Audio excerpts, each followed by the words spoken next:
हमारे घर की बहुएं नौकरी नहीं करती, ये तो हमने पहले ही तुम्हें बता दिया था। फिर आज इतने सालों बाद ये जिद क्यों बहू रानी? इतने सालों में तो तुमने भी यहाँ सबके साथ अच्छा सामंजस्य बिठा लिया है। तुम्हारे बगैर तो एक पत्ता नहीं हिलता इस घर में। फिर अचानक से ये नौकरी का फितूर क्यों चढ़ गया तुम्हारे दिमाग पर? तुम नौकरी करने जाओगी तो ये घर गृहस्थी कौन संभालेगा? सब बिखर कर रह जाएगा और घर की सुख शांति अलग चली जाएगी।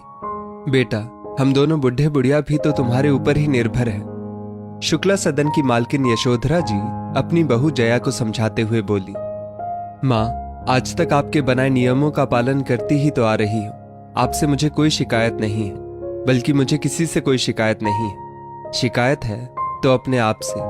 उस समय अपने माता पिता की बात मानकर शादी कर ली, जबकि मैं भी अपने पैरों पर खड़ी होना चाहती थी। यहाँ आपके बेटे ने हर दिन मेरा आत्मसम्मान चोटिल किया। अपनी छोटी छोटी जरूरतों के लिए उनके सामने भीख मांगनी पड़ती है। ये सब तुमने हमसे तो कभी नहीं कहा। हमें तो ऐसा कभी नहीं लगा कि इस घर में तुम्हें कोई कमी है। फिर आज अचानक। यशोधरा जी ने अपनी बात अधूरी छोड़ दी। माँ, जब तक सहन हुआ करती रही। जब मेरे सब्र का बांध टूट गया तो अपने लिए निर्णय ले लिया। आपसे क्या कहती, जबकि आप खुद अपने बेटे पर निर्भर है। मैं तो देखती हूँ कि माधव आप लोगों की जरूरतें भी बिना सुनाए पूरी नहीं करते, जबकि आप तो उनके माता पिता हैं। कमी तो कोई नहीं थी यहाँ। आप जैसे सास ससुर का प्यार मिला। माधव भी प्यार तो बहुत करते हैं, लेकिन सम्मान आज तक नहीं दे पाए। रात में उनका रूप दूसरा होता है, दिन में दूसरा। मैं आज तक यही सोचकर खुश हो लेती थी कि मुझे प्यार बहुत करते हैं, लेकिन जब भी अपनी आप लोगों की किसी जरूरत की बात करती तो फौरन बिदक जाते। तब उनके मुंह से यही निकलता, खुद कमाओ तो जानो पति की कमाई की कीमत। पर तुम तो घर में पड़ी पड़ी ऐश करती रहती हो, तभी रोज रोज तुम्हारी फरमाइशें चलती रहती हैं। जब भी आप लोगों की दवाइयों के लिए कहती, वो भी 4 बातें सुनाए बगैर नहीं ला कर देते। हद तो तब होती है जब वो बच्चों की फीस के लिए मना कर देते हैं। आप लोगों के सामने इसलिए नहीं कहती थी कि आपको बहुत दुख होगा ये सब जानकर कि आपका बेटा किस तरह से हम सबकी जरूरतें सुना सुना कर पूरी करता है। मैं इतनी पढ़ी लिखी तो हूं ही कि किसी स्कूल में पढ़ाकर अपने बच्चों की और अपने माता पिता समान सास ससुर की जिम्मेदारी बिना एहसान जताए उठा सकती हूं। अच्छा, तो मेरी बुराई हो रही है। नौकरी करनी है तो उसके लायक पढ़ाई लिखाई भी तो होनी चाहिए। तुम तो इतना पढ़ी लिखी भी नहीं हो जो कोई मामूली सी नौकरी भी कर सको। इसलिए घर बैठो, जैसे चल रहा है वैसे चलने दो।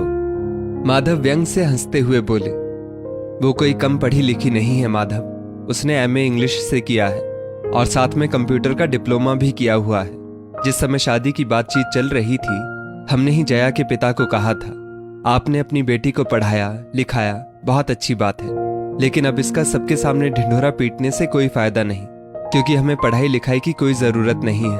हमें तो ऐसी बहू चाहिए जो घर संभाल सके। कौन सी हमें नौकरी करवानी है जो डिग्रियां देखकर खुश हो। हमारा खानदानी व्यवसाय है। माधव के पिताजी बीमार रहते थे, इसलिए माधव छोटी उम्र से ही अपने पिता का व्यापार संभालने लगा है, तो ज्यादा पढ़ लिख नहीं पाया।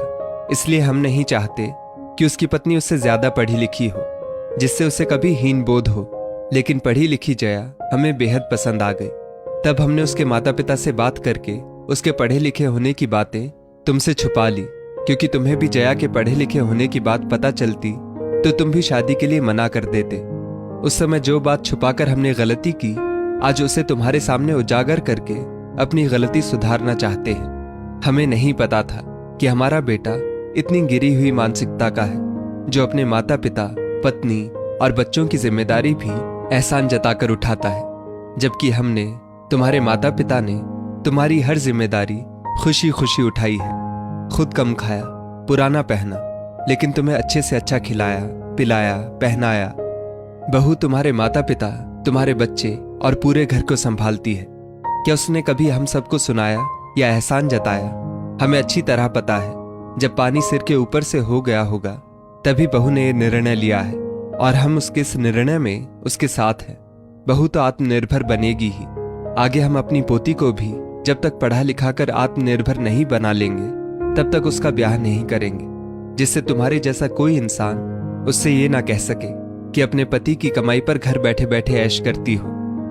माधव से ये सब कहकर यशोधरा जी ने जया की तरफ रुख किया और बोली, हमने जो गलती उस समय की थी उसके लिए तुमसे माफी मांगते हैं बहू, लेकिन अब तुम नौकरी करने के लिए आजाद हो। उसके बाद जया ने कई स्कूलों में आवेदन दिया। शहर के एक प्रतिष्ठित स्कूल में उसे कंप्यूटर टीचर की नौकरी मिल गई, जहां उसकी अच्छी खासी सैलरी थी, जिससे वो अपनी जिम्मेदारियों को उठा सकती थी।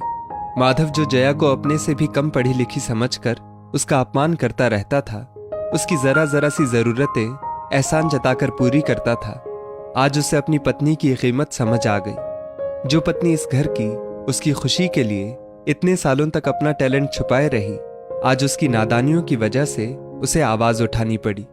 जया ने सास ससुर और बच्चों की देखभाल के लिए घर पर एक नौकरानी रख दी। जितना हो सकता काम करके जाती, फिर आकर भी करती। यशोधरा जी और बच्चे भी उसका हर संभव सहयोग करते। माधव की अकड़ भी ढीली पड़ गई, क्योंकि अब जया ने अपनी किसी भी जरूरत के लिए उससे मांगना छोड़ दिया था। दोस्तों, इस स्टोरी को लेकर आपकी क्या राय है, नीचे कमेंट करके जरूर बताइएगा। और ऐसी ही और भी बेहतरीन वीडियोस के लिए हमारा पेज जरूर फॉलो करें। धन्यवाद।